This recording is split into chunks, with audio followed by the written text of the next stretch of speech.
Ang unang sulat ni Pablo alang kang Timoteo. Unang Timoteo, Kapitulo 1. Gikan ni Pablo, apostol ni Kristo Jesus, tungod sa pagbuot sa Dios nga atong manluluwas ug ni Kristo Jesus nga atong paglaom. Alang kang Timoteo, tinuod kong anak sa pagtuo. Ang Dios nga atong amahan ug si Kristo Jesus nga atong Ginoo maghatag unta kanimo grasya, kaluoy ug kalinaw. Sama sa gihangyo ko kanimo samtang nagpadulong ako sa Macedonia. Gusto kong magpabilin ka sa Efeso, kay may pipila ka mga tao nga nanudlo og mga pagtulunan nga sayop og kinahanglan nga pahulungon mo sila.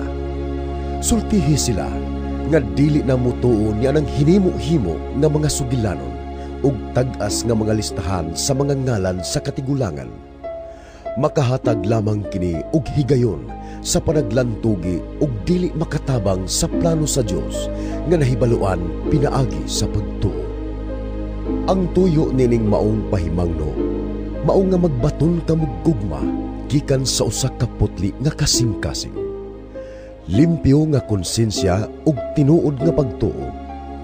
May pipila ka mga tao nga namiya nini ug nahisalaang tungod sa walay pulos nga panaglantugi. Buot sila nga mahimong mga magtutudlo sa balaod sa Dios, apan wala sila makasabot sa ilang gipanulti ug sa mga butang nga ilang gipamugos.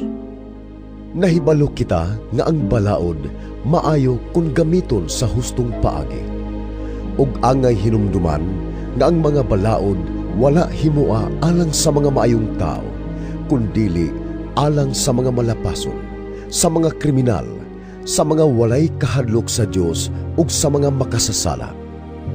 Gihimo kini alang sa mga dili Diosnon ug dili balaan, sa mga tao nga nagpatay sa ilang amahan o inahan, sa mga mamumuno, sa mga makahilawason ug sa mga lalaki nga makikhilawas sa isig kalalaki, sa mga mamimihag ug tao, sa mga bakakon ug sa nagbuhat sa tanan nga supak sa tinuod nga pagtulunan.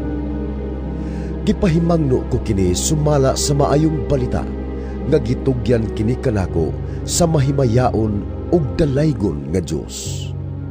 Nagpasalamat ako kang Kristo Jesus nga atong Ginoo nga naghatag kanako kusog alang sa akong buluhaton. Gipasalamatan ko siya kay iya man akong giila nga takos ug gitudlo aron mag-alagad kaniya. Kaniadto ako siyang gipasipadan, gilutos ug gibugal-bugalan, apan ang Dios naluoy kanako, kay dili pa man ako magtotoo ug wala ako masayod sa akong gibuhat. Ug gibubo sa atong Ginoo ang iyang naghingaping grasya nganhi kanako, ug gihatagan ako niya sa pagtuo ug gugma diha kang Kristo Jesus. Tinuod angay dawaton ug tuuhan sa hingpit ang giingon nga mianhi si Kristo Jesus sa kalibutan aron sa pagluwas sa mga makasasala, ug ako ang labing dautan kanila. Apan gikaluy-an ako sa Dios aron dinhi kanako nga labing dautan sa mga makasasala, ikapadayag ang hingpit nga pailob ni Kristo Jesus, aron nga mahimo akong panig-ingnan alang sa tanan nga mutuo unya kaniya ug makadawat sa kinabuhing dayon. Alang sa hari nga walay katapusan, walay kamatayon ug dili makita, ang bugtong Dios kaniya ang dungog ug himaya hangtod sa kahangturan. Amen. Timoteo, anak ko, gisalig ko kanimo kining sugua. Gipasubay kini sa propesya mahitungod kanimo nga gihimo dugay na kaayo. Gamita ang maong propesya alang sa imong pagpakigbisog diha sa tinuoray nga pakig-away ug padayon sa imong pagtuo ug limpyo nga konsensya. May pipila ka tawo nga wala mamati sa ilang konsensya, ug tungod niini napakyas ang ilang pagtuo. Nahilakip kanila si Himeneo ug si Alejandro nga gitugyan ko sa gahom ni Satanas aron makakat-on sila ug dili na magpasipala sa Dios. Unang Timoteo, Kapitulo 2. Busa, una sa tanan, awhagon ko kamo sa pag-ampo alang sa tanang tao. Pangayua gikan sa Dios ang ilang mga gikinahanglan ug pasalamati siya. Kinahanglang iampo ninyo ang mga hari ug ang tanang nagmando aron makabaton kitag mahusay ug malinawong kinabuhi. Kinabuhing Dios nun ug subay sa hustong pamatasan. Maayo kini ug makapahimuot sa Dios nga atong manluluwas. Buot sa Dios nga maluwas ang tanang tao ug mahibalo sa kamatuoran. Kay may usa lamang ka Dios ug usa lamang ang naghiusa sa Dios ug sa mga tao. Siya mao ang tao nga si Kristo Jesus. Gitugyan niya ang iyang kaugalingon aron sa paglukat sa tanang tao. Kini ang kamatuoran nga luwason sa Dios ang tanang mga tao sa gitagal nga panahon. Mao kini ang hinungdan nga gipadala ako nga apostol ug magtutudlo ngadto sa mga dili Hudiyo aron sa pagsangyaw sa mensahe sa pagtuo ug kamatuoran ug wala akong magbakak. Buot ako nga magampo ang mga lalaki nga anaa sa tanang dapit. Magampo nga binayaw ang mga kamot sa walay kasuko o panaglalis. Buot usab ako nga ang mga babae magmaligdong ug magtinarong sa ilang pagpamiste. Kinahanglang dili sila magpalabig dayan-dayan sa buhok, o magdayan-dayan og mga bulawan, o mga perlas, o maggamit og mahalong mga sapot. Hinunua, magbuhat silag maayo nga maoy angay sa mga babae nga nagpaila nga Dios nun. Kinahanglan nga ang mga babae makakat-on pinaagi sa paghilom ug sa hingpit nga pagpaubos. Dili ako mutugot nga ang mga babae magtudlo o magmando sa mga lalaki. Kinahanglan hinuon nga maghilom sila, kay si Adan mao ang unang gihimo ug gisunod si Eva, ug dili si Adan ang nalimbungan, kundili ang babae, ug siya ang nakalapas sa sugo sa Dios. Apan ang babae maluwas pinaagi sa pagpanganak kung magpadayon siya sa pagtuo ug paghigugma ug sa pagkabalaan inubanan sa kaligdong. Unang Timoteo, Kapitulo 3. Tinuod kining maong panultihon. Ang nagtinguha nga mahimong pangulo sa iglesia, nagtinguha og maayong buhat. Busa, kinahanglang dili masaway ang pangulo sa iglesia. Usaray asawa, maugdang, mapugnanon sa kaugalingon, mahigugmaon sa kalinaw, maabi-abihon, ug maantigong mutudlo. Kinahanglang dili siya palahubog ug dili palaaway, kundili malumo ug makigdaiton. Kinahanglan dili siya naong og kwarta. Kinahanglang maayo siyang mudumala sa iyang kaugalingong panimalay ug makapanton sa iyang mga anak aron sila magmasinugtanon ug magmatinahuron kaniya. Kay kun ang usa ka tawo dili maantigong mudumala sa iyang kaugalingong panimalay, unsaon man niya pagdumala sa iglesia sa Dios? Kinahanglan nga siya dili bag-o pa lang nakabig, kay tingali unyag magmapagarbuhon siya pag-ayo, ug tungod niini silutan siya ingon sa nahitabo sa yawa. Kinahanglan nga tinahod usab siya sa mga dili sakop sa iglesia, aron dili siya kaulawan ug mahulog sa litag sa yawa.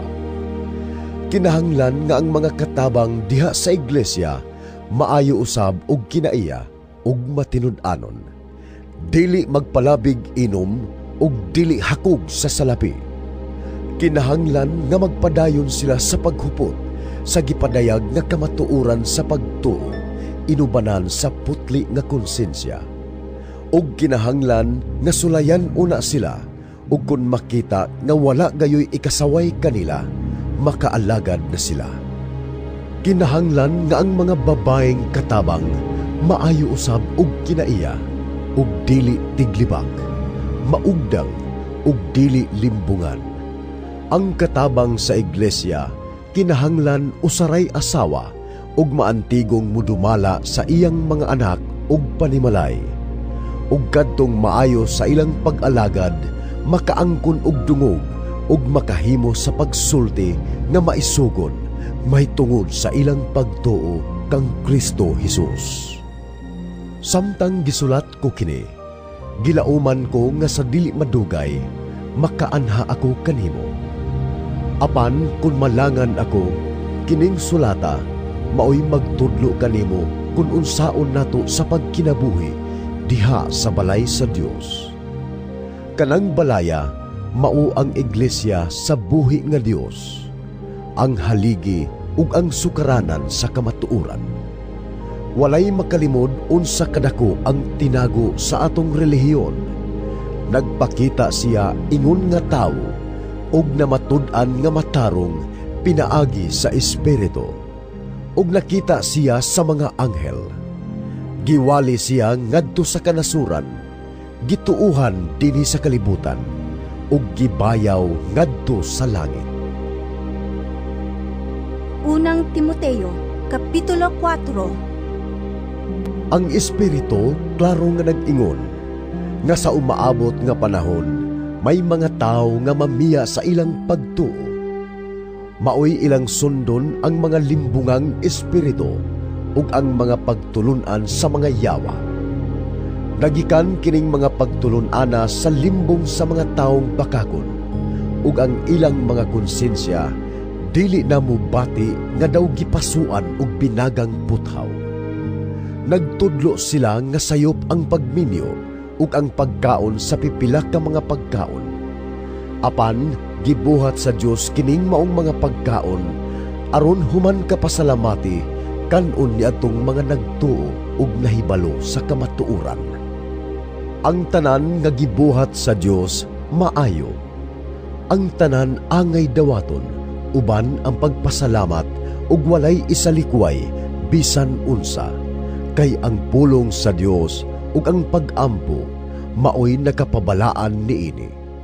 Kung itudlo mo kini sa mga kaigsuunan, mahimo kang maayong sulugoon ni Kristo Jesus.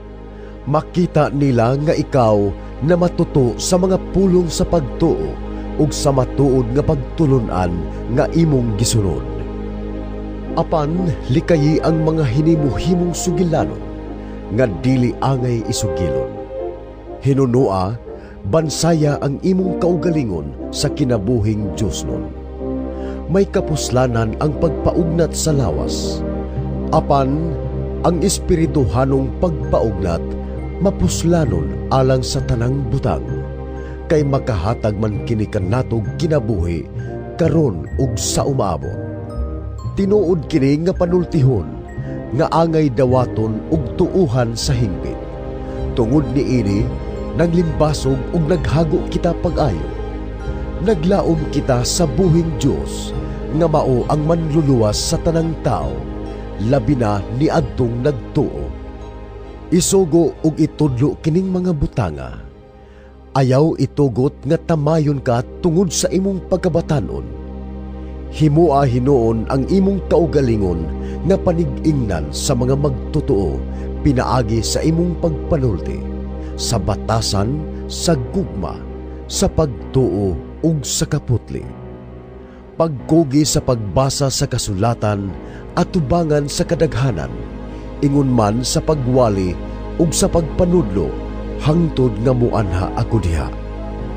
Gamita ang espirituhanong gasa nga nadawat mo sa dihang nanulti ang mga propeta, samtang nagpandong kanimo sa ilang kamot ang mga kadagkuan sa iglesia.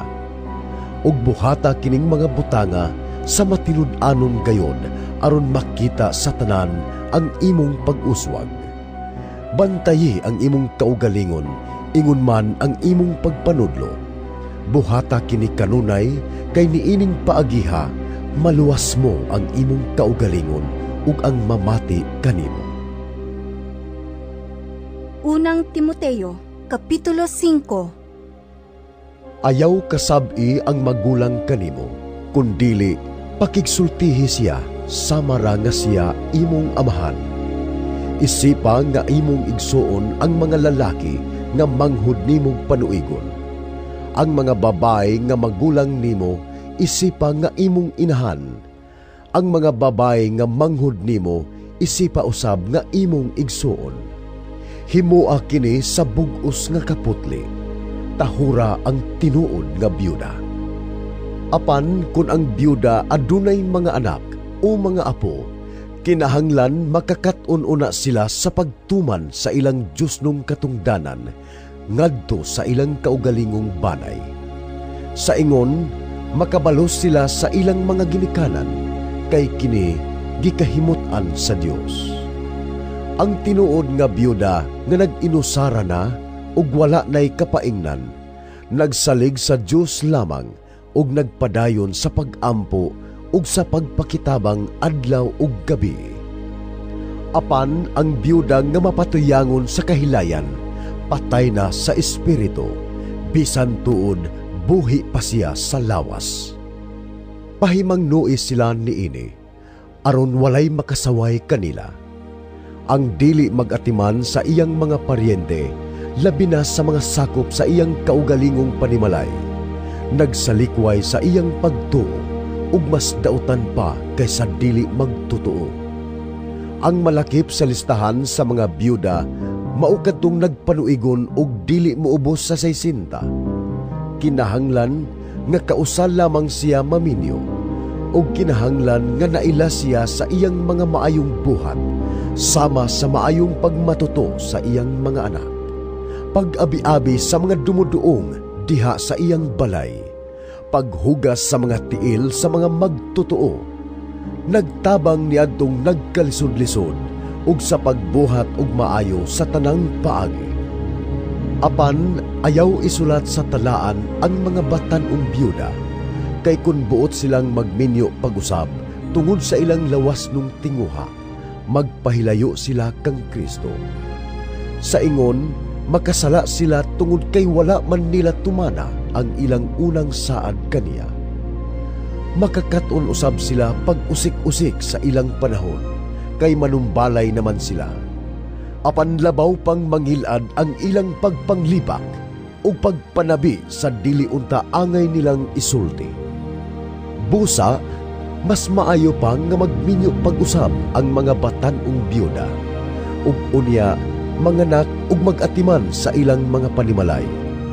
Niining paagiha, dili kahatagan ug higayon ang atong mga kaaway sa pagsultig dautan batok kanato, kay may mga byuda nga misimang na aron sa pagsunod kang Satanas. Apan kung ang usa ka babaeng magtutuo may mga paryente nga mga byuda, kinahanglan nga siya ang muatiman kanila ug dili magsalig sa iglesia. Sa ingon, makaatiman ang iglesia sa mga byuda nga wala nay kapaingnan.